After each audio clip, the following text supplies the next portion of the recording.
Миний хувьд 100 жилийн түүхтэй Монгол Ардын намыг хувь хүний бус хамтын удирдлагын байгууллага хэвээр хадгалахын төлөө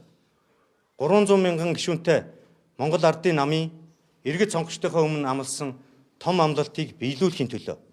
Монгол Ардын намын ерөнхий нарийн бичгийн дараагаар 8 жилийн туршид ажиллаж шинжилэл, өөрчлөлт, дэвшилтэд үзэл санааг улс төрийн намын үйл ажиллагаанд нэвтрүүлэхийн төлөө ажиллаж байсныхаа төлөө удаа дараа намынхаа гишүүдийн итгэл дэмжлэгийг авч ерөнхий нарийн бичгийн дараагаар сонгогдсон ажиллаж байсныхаа төлөө Монгол Ардын намын даргын сонгуульд нэр дэвшиж оролцсноо гэдгийг албан ёсоор мэдэгдэж байгаамаа. Миний Монголын